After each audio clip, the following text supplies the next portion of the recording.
C'est l'été des comics, c'est l'occasion de lire ou relire des comics que peut-être vous avez ratés, remettre en lumière des comics sortis lors de ce premier semestre. Aujourd'hui, je vous présente, comme tous les jours depuis maintenant 2 semaines, les meilleurs comics de l'année 2022, les meilleures lectures, ceux qui nous ont le plus emballés et ceux qui méritent d'être lus à toute heure, j'ai envie de dire, mais qui méritent également une seconde chance s'ils n'ont pas marché, et peut-être que vous, au moment de leur sortie, vous faisiez autre chose, peut-être que vous avez acheté autre chose, peut-être que vous lisiez autre chose, mais l'été c'est le moment de regarder un petit peu les très bonnes lectures qui sont sorties, et donc peut-être de s'offrir sur les 14 déjà bouquins proposés, eh bien une ou deux expériences de lecture pour cet été. Et qui dit été dit polar, on a beaucoup parlé polar dans ces émissions, et évidemment on était obligé de parler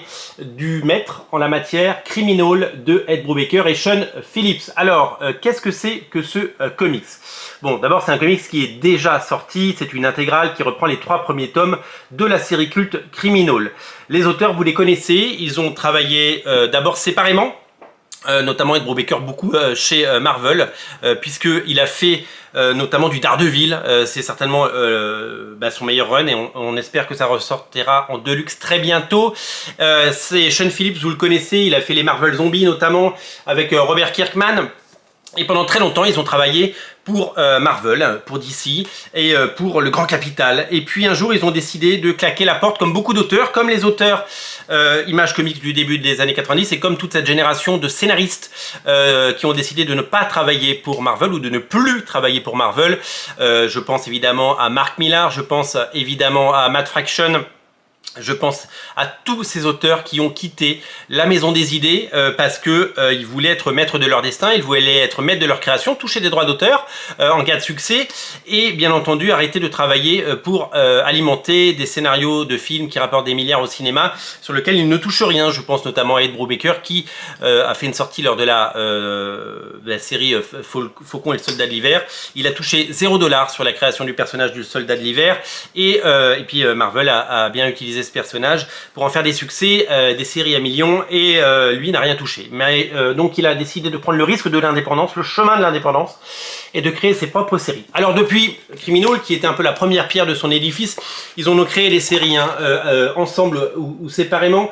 Velvet par exemple est une série de Ed Brubaker sans Sean Phillips, mais Reckless c'est une série dessinée par Sean Phillips, et puis ils ont fait tout ça, ils ont fait Incognito, ils ont fait Fatal, ils ont fait Fondu au noir, ils ont fait des séries comme Un été cruel et des one-shots issus de cet univers de Criminal. Voilà, Criminal c'est déjà sorti avec ses couvertures, vous les voyez, et maintenant ça ressort en intégrale. Il y en aura 3 des intégrales comme ça, des belles intégrales, c'est le beau format Delcourt, c'est le beau format que vous aimez. Criminal c'est quoi?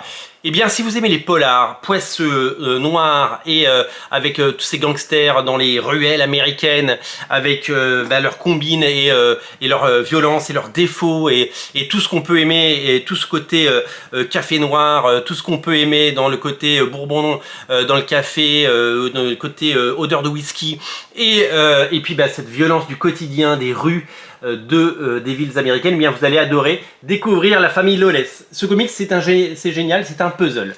C'est un puzzle créé par ses auteurs. La première partie donc s'appelle Lawless, c'est le nom de famille, mais c'est aussi voilà, c'est sans foi ni loi, hein, clairement c'est ça que ça veut dire. On va découvrir le destin d'abord d'un personnage, puis de plusieurs personnages, puisque c'est ça la force de Criminal, c'est de raconter des récits qui se passent à plusieurs époques avec les mêmes personnages, et là où je donne un exemple, la première histoire, un personnage secondaire va devenir le personnage principal de la seconde histoire, et le personnage principal de la première histoire va faire une apparition dans la 3e histoire, ou dans le 10e épisode, etc., etc. Donc en fait c'est un formidable puzzle, ils appellent ça un canevas, et je trouve que le mot est bien choisi chez Delcourt. Voilà, c'est véritablement tentaculaire et génialissime, puisque tout est lié. Et on avait déjà un peu vu ça dans Sin City, souvenez-vous, on avait déjà découvert tout ça, et là pour le coup on est vraiment sur quelque chose de absolument génial, magnifiquement mené, et surtout que c'est une lecture complètement haletante, dans la mesure où on a droit à donc tous les ingrédients qu'on aime et surtout le génie de Ed Brubaker et Sean Phillips. Honnêtement, si vous n'avez jamais lu Criminal, c'est le moment de le lire, c'est le moment de le découvrir. C'est le polar de votre été. Delcourt fait un travail formidable pour nous proposer des intégrales de qualité sur l'ensemble de ses séries, mais aussi sur les séries de Sean Phillips. Fatal est sorti dans ce format l'année dernière, il y a eu 2 tomes. Incognito arrive dans les prochains mois et 3 intégrales de Criminal. C'est quelque chose qu'il faut avoir dans votre collection. C'est à découvrir sur originalcomics.fr. C'est à découvrir évidemment en boutique à Paris au 49 rue La Cépède. Si vous êtes en vacances à Paris, passez nous voir. L'équipe est là pour vous recevoir. Voilà, merci, salut.